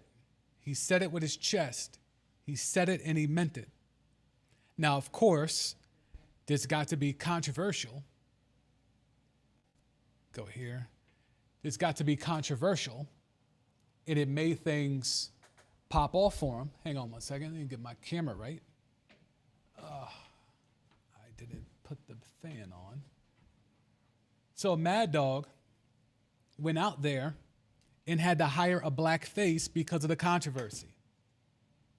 And who did he hire to get the heat off of him to prove that, oh, matter of fact, there is a black voice that is worthy of being on my channel? If you guessed Fraud A, you would be correct. So Mad Dog was caught out there telling his truth and then had to go out there and throw a bag at Stephen A to give him some cover. But it didn't really help because all it did was, oh, so you think the only person worthy of being on your channel is Stephen A. Smith, which means that all your other hosts, all your other non-black hosts are of the level of a Stephen A. Smith, but that was not the case.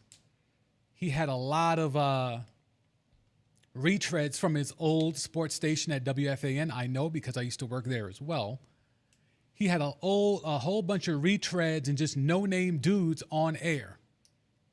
Somehow they were worthy of a gig, but the only black person in the world worthy of a gig on his radio station just so happened to be the most preeminent and prominent black sports talk entertainment person going at the time. And therein lies the problem. You have a station that operates 7 days a week, 24 hours a day, and you don't have a black host on it. You don't have a black woman, a black man, a black anything on it.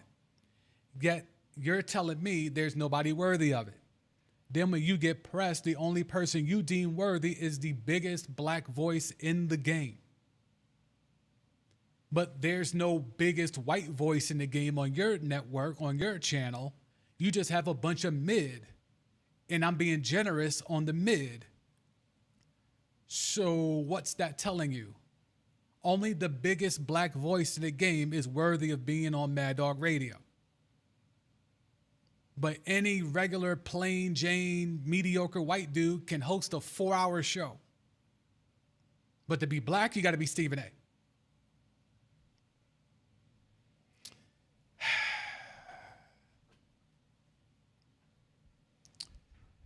Oh, boy.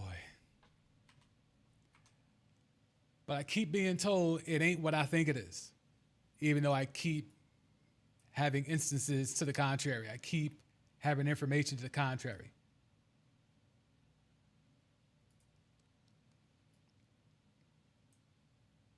But that's a real thing that happened.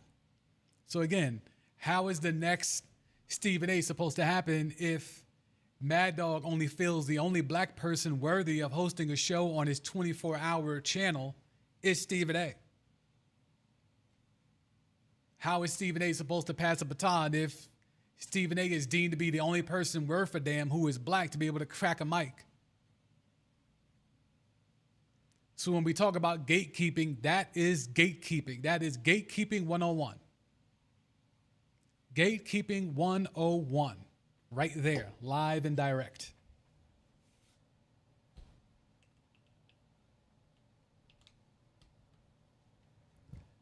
I am trying to connect my battery so I can turn on a fan so I can cool down one of my cameras. But in the meantime, we still have these other cameras going, so we're good. Okay, there we go. There we go. All right. Pull that. Give me 1 second. Let me put this full. Let me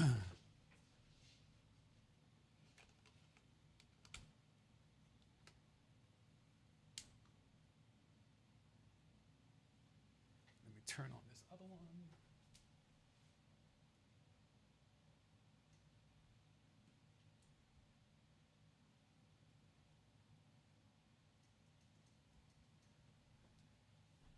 We should be good now. Okay. All right. So that's what's going on with that, right? Shout out to those on TikTok. I see y'all over there. Feel free to tap into the chat. As you can see, this is an active chat. We ain't ducking no smoke over here. If you don't agree with what I'm saying, go ahead and let me know. I have no problems. I got time today. Not too much time, but I got time today. All right, what else can we get into? So we talked about Clay Travis. I didn't think we were going to be able to get there. So we're going to get into Kawhi. So the Kawhi stuff is getting wild because Pablo Torre found out more stuff, but the stuff that he found out isn't really that impactful until we start connecting the dots. So there's more shell companies that are giving Kawhi Leonard money. without him actually having to do anything, and the money suspiciously adds up to the contract that he was being paid to by the Los Angeles Clippers. All right? That's the end and short of it. That's the nuts and bolts of it. The figures that add up to the endorsement deals that Kawhi Leonard was able to leverage are, strangely enough, very cohesive with the money that he was being paid out in his NBA money with the Los Angeles Clippers. Make of that what you will. So that's the latest issue of what Pablo Torre has found out. Now we're getting regurgitated stories from like 7 years ago about Uncle Dennis. Uncle Dennis is this mysterious figure. Uncle Dennis is a mercurial figure. Uncle Dennis is... He's Kawhi's guy, right? If you want to get to Kawhi, you got to get through Uncle Dennis. And if you want to get to Uncle Dennis, you got to go through a whole bunch of other hoops before you can even get to Uncle Dennis to even get to the Kawhi, right? There's always been talk of how impactful Uncle Dennis has been in negotiations for Kawhi, whether it's contract negotiations, management negotiations, endorsement negotiations, etc. Again, if you want anything to do with Kawhi, you got to go through Uncle Dennis. It was long rumored. I remember when I was working at CBS, I knew someone that knew Uncle Dennis or had ties to Uncle Dennis. And they were telling me while Kawhi was a Spur, Kawhi is going to be a Laker. And I was like, for real? He was like, yeah, him and LeBron, they're going to LA. It's going to be a thing. Wow, okay. LeBron and Kawhi as Lakers. Like, yep, it's a done deal. Damn, okay. Now, again, this was the only person I knew that was telling me that. So I couldn't take that information and run with it because that's a lot of faith off of one person's alleged connection to Uncle Dennis. But that was what I was told. So I kept that in the back of my head while the negotiations were going on. So then Kawhi gets traded to Toronto, and they had the Toronto year. And while the national media was trying to tell us, oh no, Toronto is in the mix. Toronto can convince Kawhi to stay. In the back of my mind, I always remember what dude told me, like, no, Kawhi, LA, Lakers with Bron. Then obviously we know what happens. They win the championship, and Toronto fans and media and the organization foolishly thought that winning a Larry O.B. was going to be enough to make Kawhi stay in Toronto. We now know that was ridiculous. So he left. He went to L.A., but he did not go to L.A. to be a Laker. He went to L.A. to be a Clipper. And it was always strange to me because I was like, well, because that sounds like something that would be collusionary. It's collusionary for LeBron and his people, Kawhi and his people to link up and say, yep, this is what we're going to do. All right, cool. Then all of a sudden, not only does it not happen, but now he's going to go play for the other team that's in the city. Now they're in the same building, but they're sharing it. It doesn't make a lot of sense. How did we get here? Well, allegedly we got here because Uncle Dennis went Uncle Dennis. Uncle Dennis allegedly, if you want to believe the reports. Now, this is not a new report. This is just a regurgitated report. But Uncle Dennis was requesting way too much from the Lakers in their brass. In their brass meaning Jeannie Buss. During 2019 free agency, Kawhi Leonard and his team reportedly requested several illegal incentives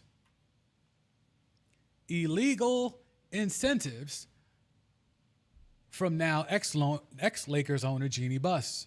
Jeannie immediately informed Kawhi's uncle and agent, Dennis Robertson, that these demands violated the NBA's CBA.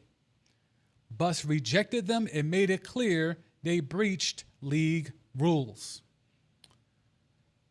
So the issue is that a lot of people are blaming Kawhi. A lot of people are jumping down Kawhi's throat on this, pause. And while, yes, the player is going to be held responsible because that's how that works, right? Ultimately, though, Uncle Dennis is the one responsible here. Ultimately, though, Kawhi is a bystander here. He has entrusted Uncle Dennis to do what's best for him. If you don't know, Kawhi's father was tragically murdered, and Uncle Dennis stepped up to kind of be that father figure type role. So Kawhi trusts Uncle Dennis. But now there's a lot of people that are coming to Kawhi's defense because the media narrative is that this is all on Kawhi. Kawhi is going to get in trouble. Kawhi is going to have his contract voided, this, that, and the third. It's a lot of punishment for Kawhi, but Kawhi is in essence just following the lead of his uncle. And some would even say Kawhi was being more of a stand-up dude in these organizations, more so than Uncle Dennis. Let's go ahead and tap in on this. So Paul Jones, who is an NBA radio analyst, says that Kawhi would not make that type of allegation, would not make that type of demands in a contract negotiations. He knows that for a fact. Then there is Bruce Arthur, who is a Toronto columnist, who is saying the same thing, saying the Raptors had no animosity towards Kawhi, but they do have issues with Uncle Dennis. So it seems to be more of Kawhi was not the problem. Uncle Dennis was the problem, but Uncle Dennis is operating on the behalf of Kawhi. So then what do you do with Kawhi? If Uncle Dennis is going in there and asking for the moon and the stars on the behalf of his nephew and getting most, if not all of it, including the Clippers, allegedly colluding and creating shell companies just to funnel the money to Kawhi, why is Kawhi being taken to task by the national media when it is clear that Uncle Dennis is way more responsible to all these nefarious and salacious allegations than Kawhi? Because the player is always the easy target. Kawhi has since removed Uncle Dennis from his financial dealings. You no longer have to go through Uncle Dennis to get to Kawhi. Kawhi has also moved on from his agent of record. So he's cleaned house. He's cleaned house, I think, in an attempt to distance himself from what he knows is coming in terms of sanctions from the NBA and the Board of Governors. If that's the case, what does this mean for the Clippers and Steve Ballmer? Steve Ballmer is going to skate. Pablo Torre went on Dan Patrick's show and basically said that he thinks Ballmer is going to come out of this unscathed. Can you imagine an NBA owner creating multiple shell companies to funnel money to circumvent the salary cap, and the player gets punished more than the owner? And this is Adam Silver's NBA. I would expect that in David Stern's NBA. I would not expect that in Adam Silver's NBA. Adam Silver likes to think he's invited to the cookout. If that happens, that does not sound like the movements of someone who's actually invited to the cookout. If the black player is criticized or punished for accepting what the white owner dictates, how is the black player more fiscally responsible than the white owner who set up all the things to make sure to funnel the money?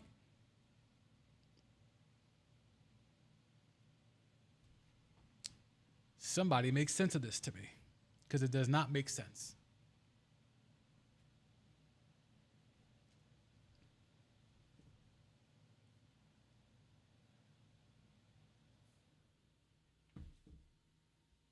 There is a lot to navigate with this Kawhi story because, as we have talked about over these streams, over this whole summer, with everything that's been dropping around it,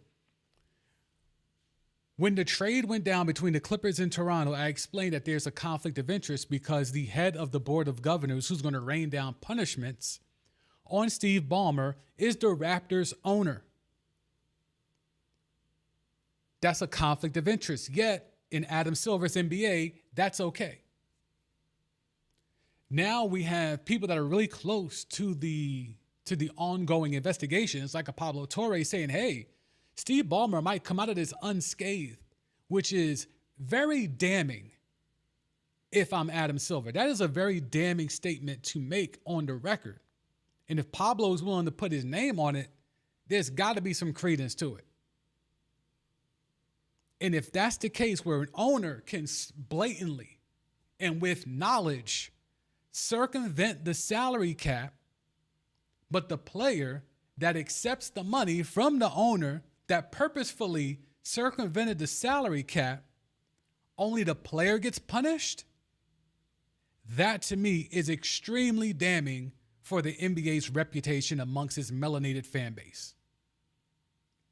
Because you can't tell me the optics there don't look problematic. The white billionaire owner, Steve Ballmer, walked in and dropped $2 billion straight cash, homie, and bought the Clippers. He then knew the game of how to create shell companies and have Kawhi and his people create bogus LLCs to be able to funnel some extra money that just so happens to equal the max contract that Kawhi was trying to sign or was negotiating to sign with the Clippers. So Kawhi gets the short end of the stick where all the animus comes down onto him, but not the white owner who helped orchestrate the circumvention of the salary cap in a predominantly black sport. How is that not problematic? I haven't been going as detailed as I wanted to with this story because there's no smoking gun yet. Even though the fact that these shell companies keep popping up and the money from these shell companies keep equaling amounts of money that look like Kawhi Leonard's contract, that's still not a smoking gun per se. So I've been falling back on the story to not go that crazy, but at some point it's like, all right, dog, the season about to start. Is Kawhi gonna be able to play or not? And if that's the case, who he gonna play for? Is he gonna be a Clipper or is he gonna be a Raptor? And if he's gonna be a Raptor, how does that work? Because the Clippers are supposed to receive first-round picks and players in exchange for Kawhi. If we're voiding the contract, that means voiding the trade. That means the Clippers just lose Kawhi and that's it. Now, while some people think that that's a negative, it's certainly a negative in comparison that they were going to receive picks and players, but it's also not a punishment. You weren't going to have Kawhi anyway. You were trading him away. So voiding the contract just leaves you with the same endgame of, well, we don't have Kawhi. Unless it's they're going to void the contract so they lose Kawhi and rain down punishments,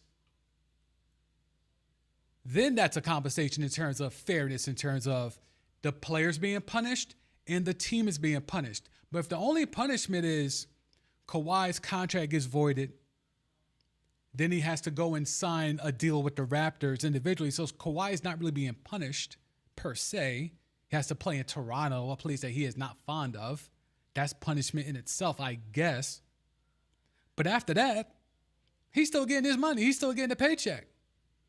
And this time, won't have to go through a bogus LLC. It could be straight cash, homie.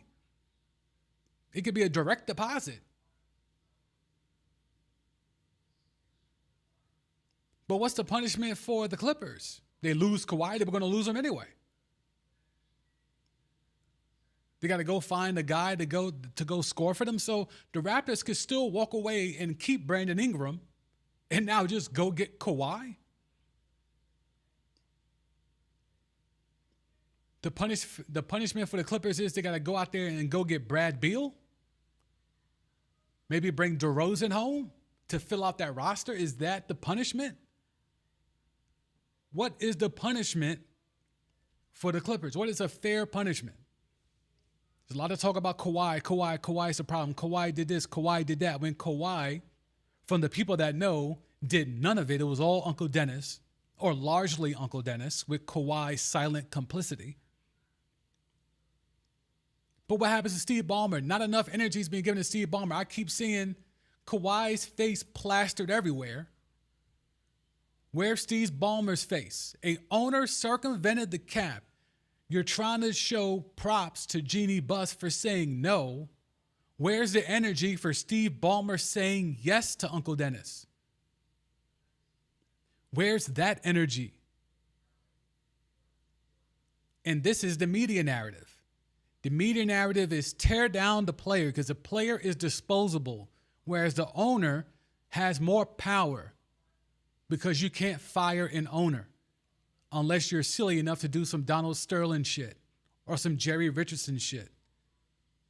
Then you could be let go.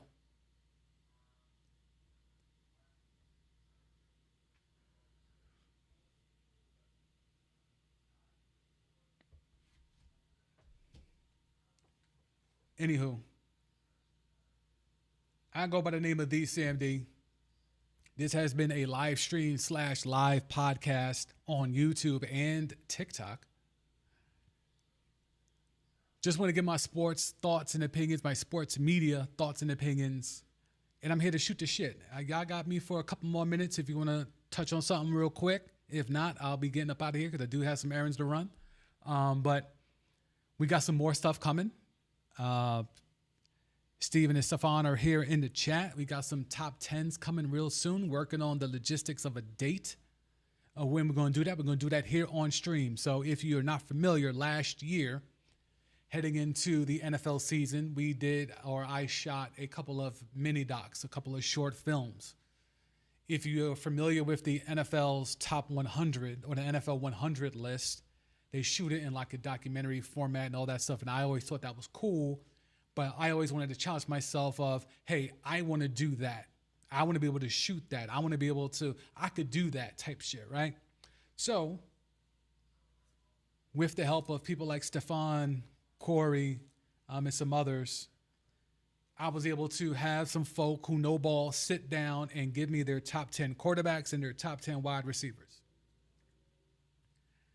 It came off really well. People responded to it, got some good feedback on it, not just from a visual aesthetic perspective, but the content itself. So I'm very proud of that work.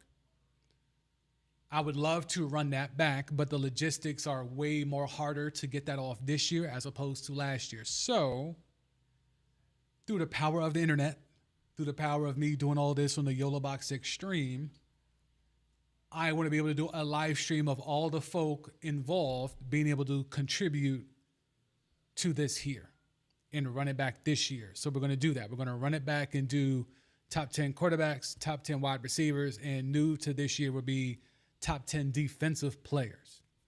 So look out for that real soon. Looking forward to that, ironing out the logistics to making sure all my equipment can handle all of that. You know, we might have uppers of 4, 5, 6 people on stream. Corey, who was part of the doc, he might be here in person. It's a lot of logistics I got to navigate to make sure this can work. But I definitely want to put something out to run it back like how we did it last year. So if you want to be involved in that, want to know when that drops, subscribe to the channel. If you're on YouTube, follow on TikTok if you're over there, and you'll be notified of when that drops. Stefan in the chat. What would Deshaun Watson have to do to be deserving of an extension in Cleveland? Or is that completely out of the question?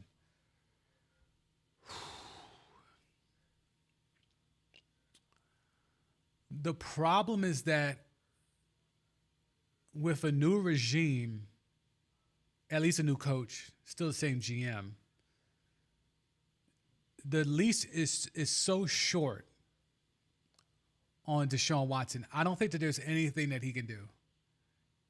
He could go out there and look like prime Houston Texans early Deshaun Watson. I mean, he was going toe-to-toe with Brady and going toe-to-toe with young Mahomes. Like, he could go out there and do that when he was going out there making Belichick's defense look silly. Like, Deshaun Watson had such a run where Belichick's scheme always gave rookie quarterbacks trouble, gave them pause for concern.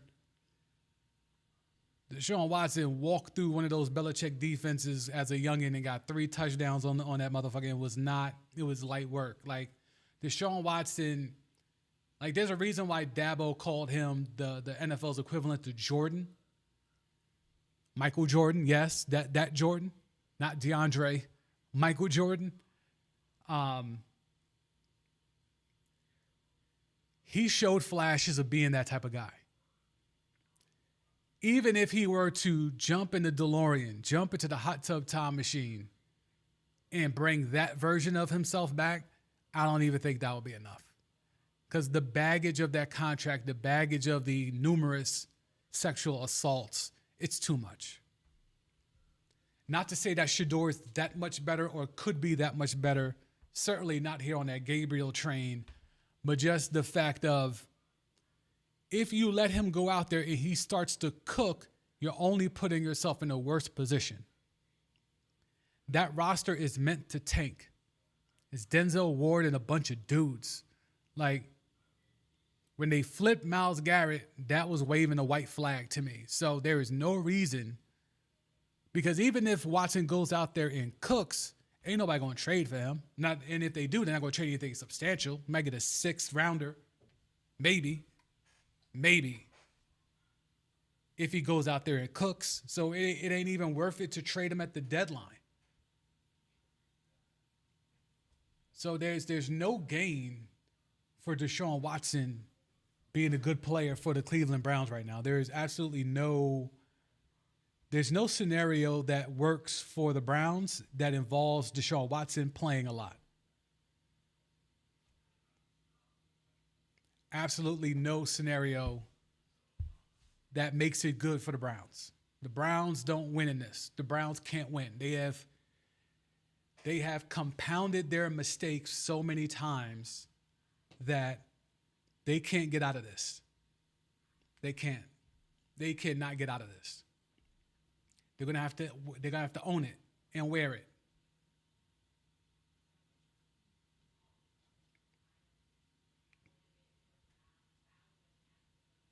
And that's certainly a big talking point. Like, a lot of people are talking about Deshaun Watson and what he can do, and are they going to hand the keys to Shador? What does that look like? Like, the Browns are back to being a poverty franchise. I mean, they low-key kind of always were, but they showed some flashes where they were trying to get out of it. When he had Juice and OBJ and Baker, it looked like they were trying to get out of the poverty franchise stage.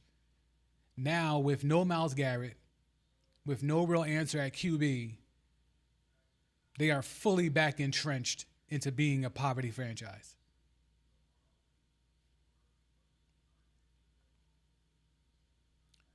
Let me just navigate to see if I see anything worth a damn to talk about before we get up out of here.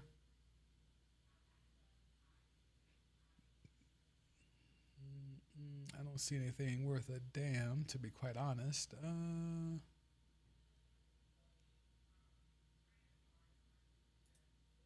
All right, so there's some Kawhi information. I'm going to put it on the screen. I'll just read it to you. Kawhi Leonard reportedly believes he will be able to join the Raptors for training camp.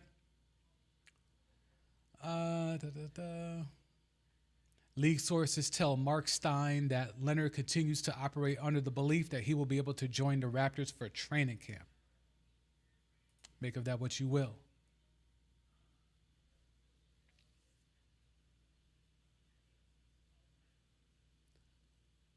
All right, I think we're good there. 2 hours on stream? Yeah, 2 hours on stream. We got into a lot of stuff. So salute to y'all for being here. Salute to y'all for being able to tap in. Salute to those who even weren't able to stay for the whole 2 hours. I was not planning to go this long, but y'all are active in the chat. We had some good topics to go back and forth on, so we went there. So I go by the name of DSamD. This has been the DSamD YouTube channel and the at Shield Free Tech TikTok page. On TikTok, I talk a lot of different things. I talk sports. I talk media. I talk about culture and The Wire and television and stuff like that. So kind of TikTok, I got to talk about all types of shit. So you're going to tap in over there. If you haven't already, feel free. On the YouTube side, it's a little bit more segmented because that's just how the platform is. This is more of my sports media channel. I have a separate tech channel where I'm talking only tech and things of that nature over there. I just went live last week talking tech over there. Had some people from Germany and India pulling up, talking about cameras and shit. It was a really dope experience.